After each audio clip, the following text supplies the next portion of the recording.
Olá, sejam bem-vindos, bem-vindas e bem-vindas ao canal do Portal Revoluta. Eu sou a Deise Santos e esse é o programa Eu Que Fiz. Para você que está vindo aqui pela primeira vez, eu te convido a se inscrever no canal e ativar o sininho para ficar por dentro de tudo que rola aqui no canal do Portal Revoluta. Bom, chegamos ao 7º episódio da segunda temporada do programa Eu Que Fiz e o convidado desse episódio, ele tem 49 anos, é de Jaboticabal e ele é técnico especializado em veículos GM, além de ser escritor. Eu estou falando do Fernando Rombola. O Fernando vai apresentar para vocês o conto, o livro Sara. Vai aparecer a capa aqui em algum lugar do vídeo. E ele vai contar um pouco de como é que foi essa construção dessa personagem, né? É uma ficção científica, mas bem humanizado. É uma história bem bacana, eu já tive a oportunidade de ler. E bom, eu vou deixar o Fernando explicar para vocês quem é Sara e como surgiu Sara. Então fiquem agora com o 7º episódio da segunda temporada do Eu Que Fiz, com Fernando Rombola falando de Sara.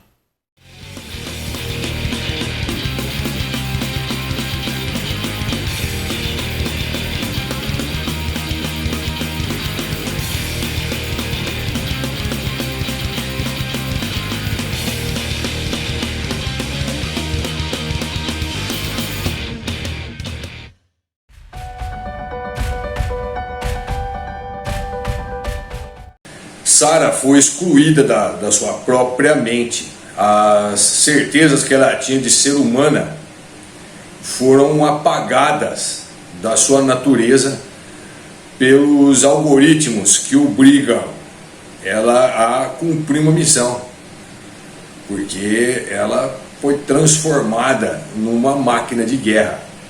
Então é possível a Sara máquina e a Sara humana habitarem um mesmo corpo.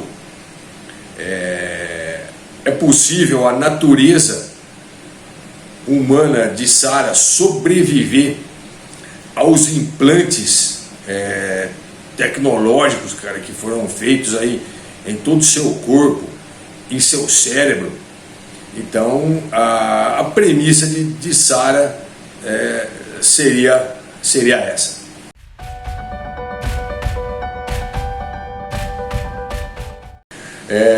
A história de Sara, ela foi, eu não diria que foi inspiração. Eu estava lendo outro dia no livro Os Segredos da Ficção, do Raimundo Carreiro, ele fala sobre isso, cara. Do impulso, você tem um impulso para você contar uma história, você tem aquela coisa e depois você usa a sua intuição para seguir adiante. Então a história de Sara foi isso, foi um impulso. Eu, desde quando eu era criança, minha mãe, de vez em quando, ela contava uma história para mim. É a história de uma criança que foi encontrada num formigueiro. Lá ela estava ali, recém-nascida, do jeito que, acredito eu, que do jeito que ela nasceu, ela já foi abandonada ali mesmo ali. E ela foi adotada por uma família aqui de Jaboticabal. Eu conheço a pessoa, ela não mora mais aqui. Inclusive, por essa semana até falei com o filho dela, ela já é vó, né, cara? Tem vários filhos, é vó, tem vários netos.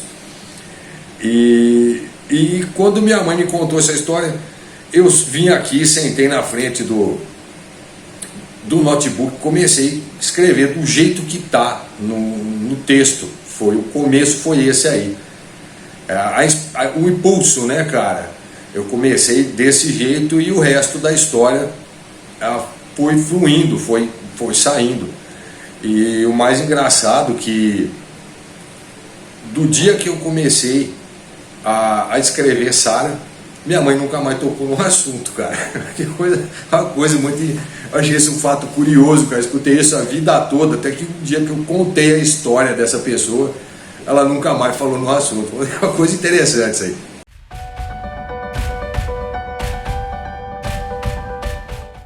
A ficção científica, ela não tem a função, igual muitas pessoas pensam, de lidar com aparatos complicados ali de maneira didática, de explicar, por exemplo, como funciona uma máquina do tempo, o que acontece quando você aperta o botãozinho da máquina do tempo, olha, ela começa a fazer a viagem, ou como que um robô funciona, por exemplo, né, cara? A ficção científica, ela não é criada para explicar tecnologia. Para explicar tecnologia, você tem os livros ali de divulgação científica, você tem os documentários, tem as pessoas que produzem conteúdo sobre isso, incríveis. A ficção científica, ela especula sobre essas coisas, tá? Sobre o impacto que a tecnologia tem na vida do ser humano ou da sociedade. Então a grande sacada da ficção científica é essa, cara. Então, por exemplo, quando a Mary Shelley, ela é a mãe da ficção científica, né, cara? Mary Shelley é a mãe e nós somos todos os irmãos do Frankenstein, né, cara? Do Dr. Victor Frankenstein. Todos os produtores, as pessoas que produzem conteúdo de ficção científica, tudo irmão desse cientista muito louco aí, cara, que catou pedaços de cadáveres, deu uma descarga elétrica nele ali e criou um monstro. Então, você tem várias histórias de ficção científica que abordam temas super complexos, mas de uma simplicidade incrível, porque a ficção científica não quer complicar a cabeça de ninguém com coisas tecnológicas, cara. Isso aí é trabalho dos cientistas, né, cara? Eles que se compliquem, eles que se resolvam com suas engenhocas fabulosas ali, né, cara? O autor, o produtor de ficção científica, ele quer complicar a cabeça ali do leitor, da leitora, com questionamentos, cara. O que com mais perguntas do que respostas, né, cara? Então isso, pelo menos isso é o que eu tento trazer ali através dos meus escritos, né, cara? E as pessoas também têm muito medo de ficção científica, existe um preconceito muito grande de ficção científica. Então, cara, não tenha medo da ficção científica. A ficção científica, ela tem thrillers, ela tem histórias policiais contextualizadas, cara, em ambientes high-tech, cara. E as pessoas consomem ficção científica sem saber. Nunca foi tanto igual agora, principalmente aí com os filmes da Marvel, cara. Você quer uma coisa mais ficção científica ali do que o Homem de Ferro. O Tony Stark é um cientista muito doido, cara. Você quer o Batman, cara. O Bruce Wayne usou os recursos ali da indústria Wayne, criou a Batcaverna. Tem aqueles trajes dele ali, né, cara, que ele luta com o Superman, tem o cinto de utilidades dele ali. Cara, então isso é tudo coisa, é tudo ficção científica, cara. O Superman, ele é um alien, velho. Isso aqui é uma coisa mais ficção científica do que o Superman. Só que as pessoas não percebem isso, tá? Eles assistem, curtem, se divertem, porque você está falando de uma história de super-heróis ali, ou de heróis, né? Então, assim, tendo como exemplo esses filmes bacanas aí, cara, fica bem claro que as pessoas têm um medo e preconceito desnecessário da ficção científica, estão perdendo uma grande oportunidade de se divertir, de conhecer histórias fantásticas, de abrir sua própria mente, seu coração para muitas possibilidades que tem nesse universo aí.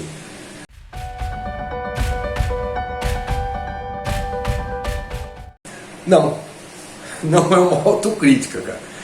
Na verdade, eu nunca imaginei escrever uma autocrítica.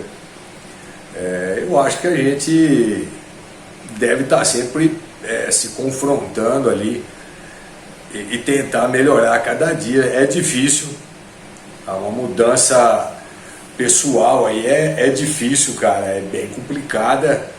Então eu acho que escrever uma autocrítica para mim mesmo, eu acho que não faria isso, nunca nem pensei em fazer, cara. Eu acho que é mais legal a gente se autocriticar a todo instante, a todo dia, aprender com os seus próprios erros, aprender com os erros dos outros. Você vê alguém cometendo algum erro, você aprende com aquilo ali também, cara. E seria o mais bacana aprender sem cometer erros, né, cara? Isso seria o essencial, né, cara? Então, não é uma autocrítica.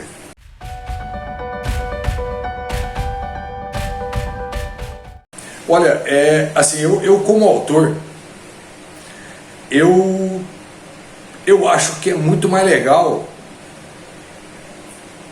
que os leitores compartilhem comigo as suas experiências com a leitura, tá?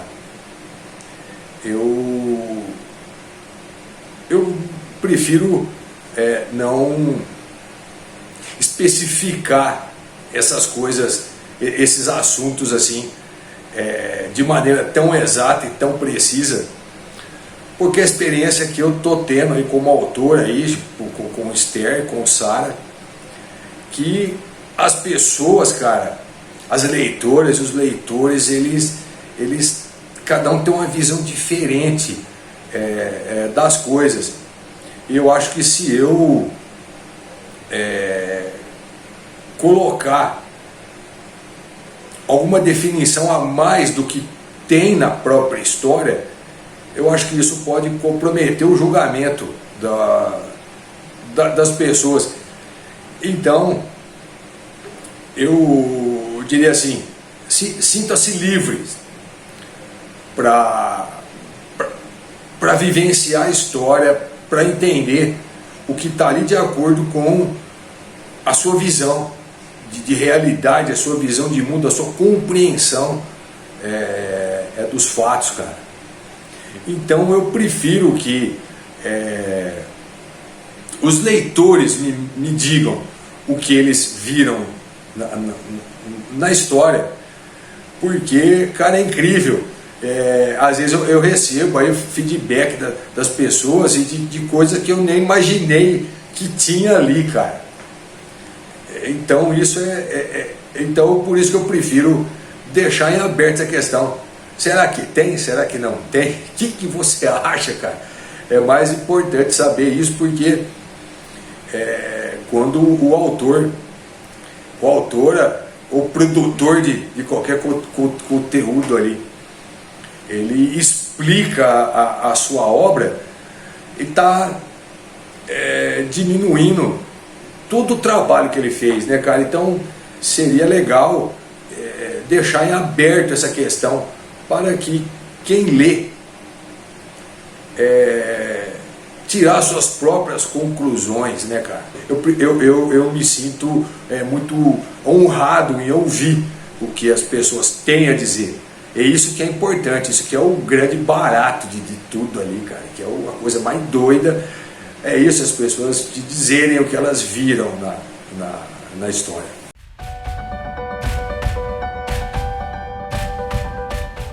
Eu não sei nem se seria curiosidade isso daí.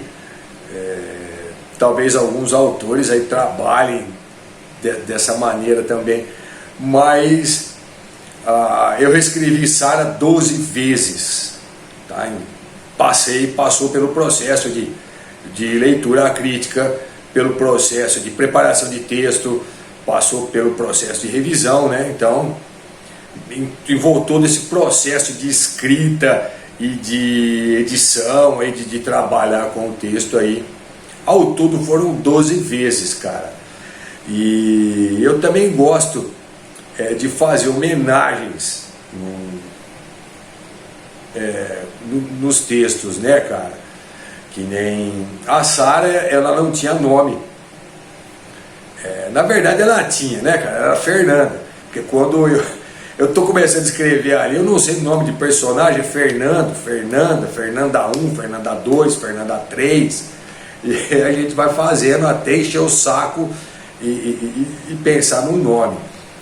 Mas a Sara, o nome Sara para personagem é minha homenagem, cara, à franquia do Exterminador do Futuro.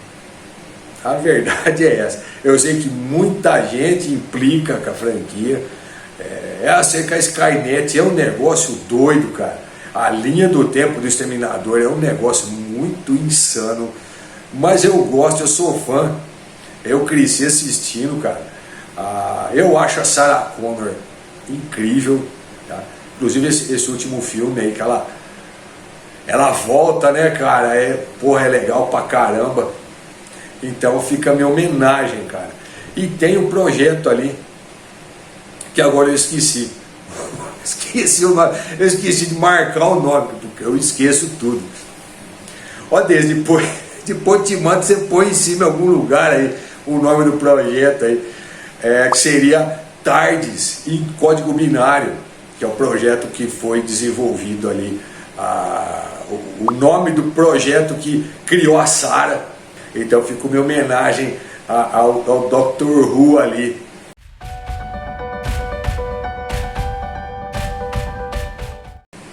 Olha, eu fiz 1% da arte gráfica e uma amiga, a Dani Matos, que me acompanha ali desde do começo ali, cara, de quando eu comecei a escrever, ela fez 99%, cara. Porque eu fui mandando para ela as coisas e ela me retornando. Agora você faz assim, agora você faz assim. E aí até que chegou nessa capa aí que tem da Sara. A primeira versão a que eu tinha feito sozinho eu tinha gostado, mas tinha ficado feia. Aí ela falou, não, isso aí não tá bom, cara, eu vou te ajudar você a fazer a capa. Então ela lá do outro lado do país, a gente foi fazendo via WhatsApp ali, cara. Mas quem fez 99% da capa foi ela, cara. Eu só fiz 1%.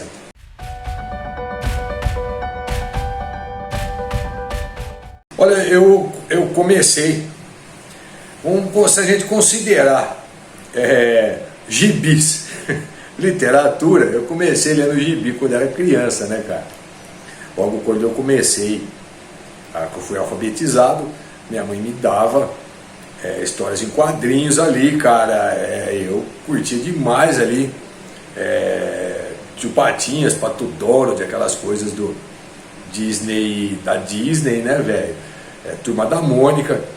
E aí até que eu ganhei meus primeiros livros, cara.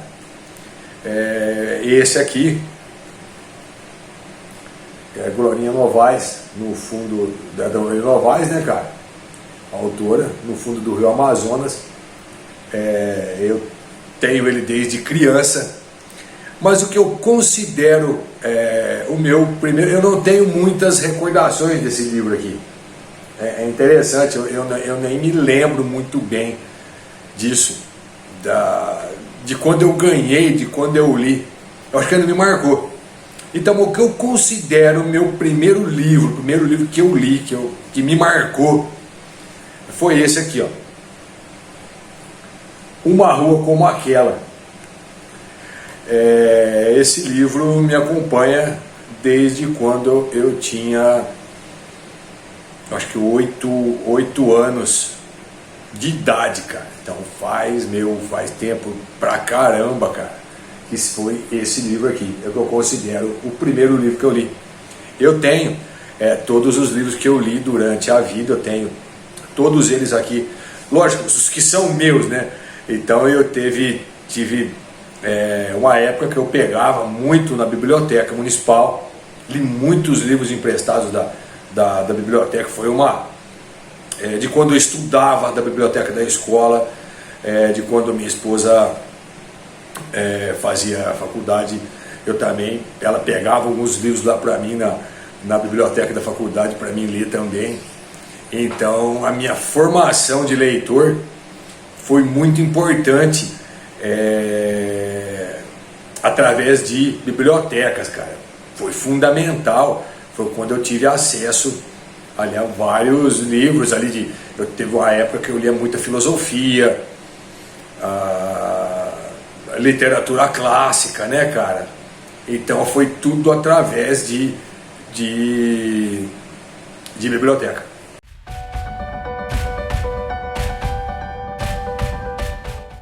Olha, no momento eu tô lendo A Cidade de Metal do meu amigo Daniel Cardoso, que saiu essa semana.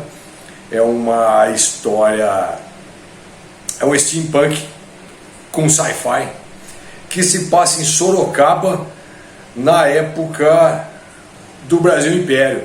Muito legal, estou me divertindo muito ali com a história.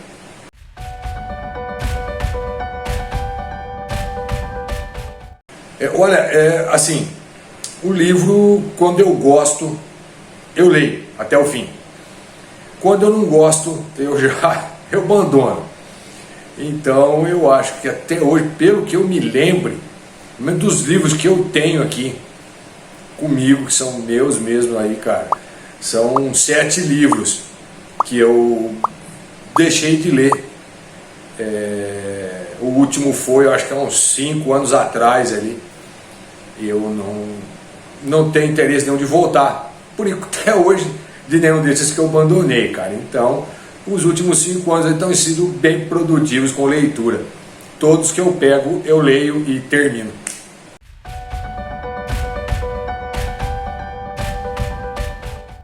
Olha, eu vou indicar esse aqui, ó.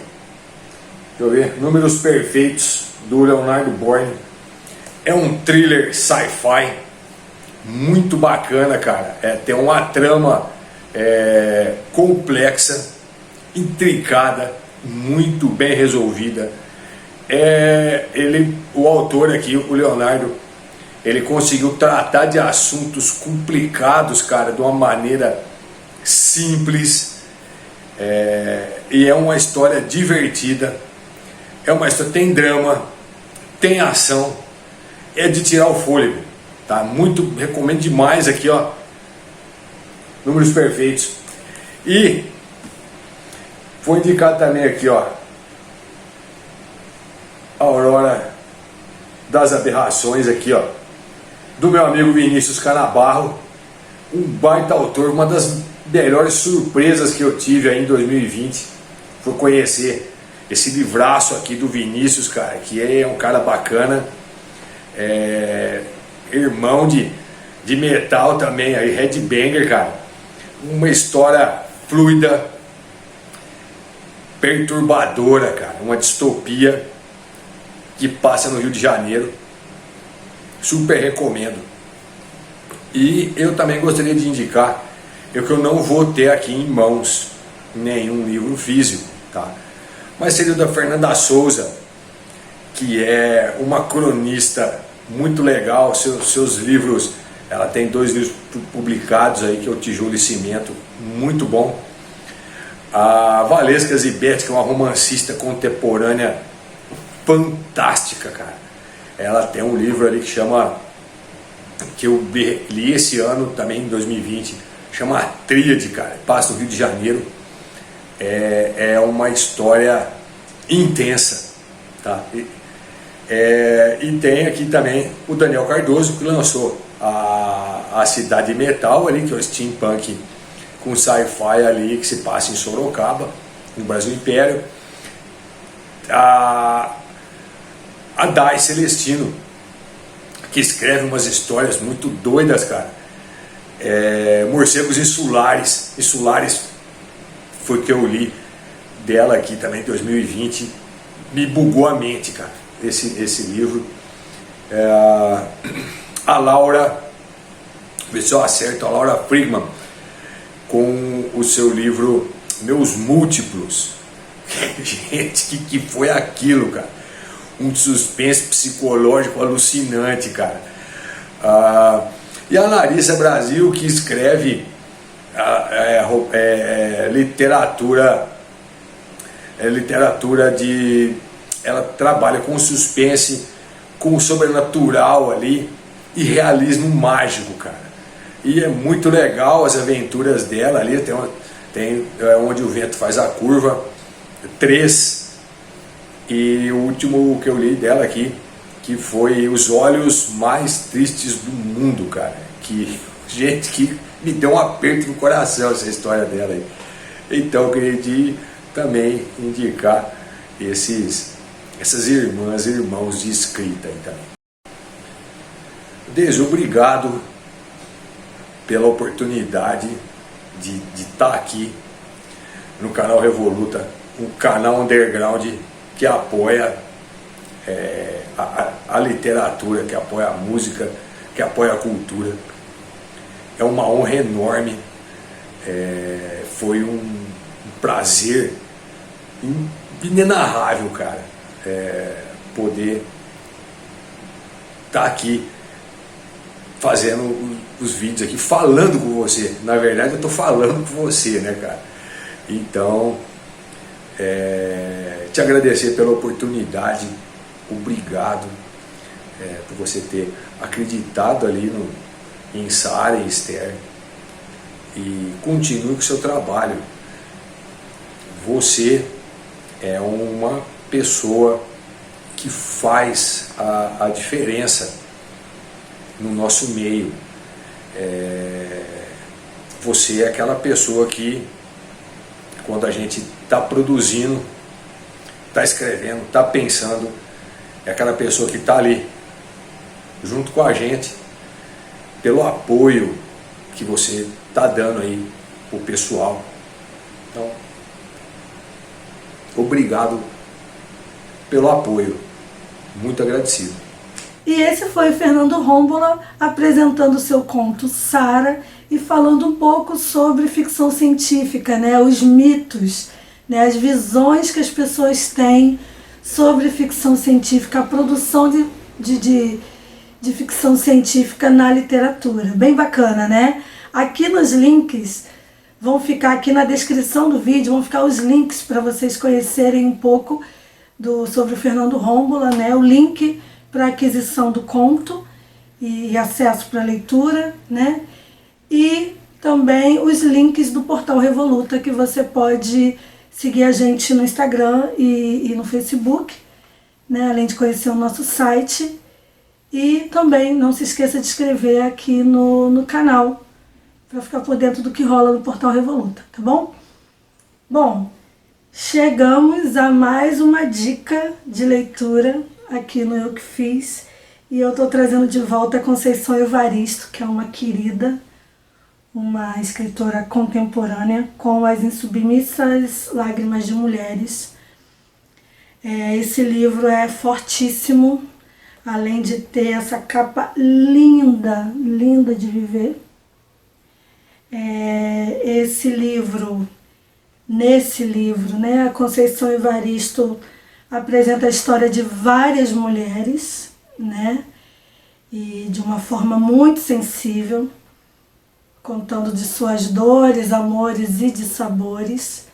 É um livro lindo, um pouco dolorido, mas é um livro muito bonito para você ler e entender um pouco das dores das mulheres, e principalmente das mulheres negras, né, no decorrer de suas trajetórias.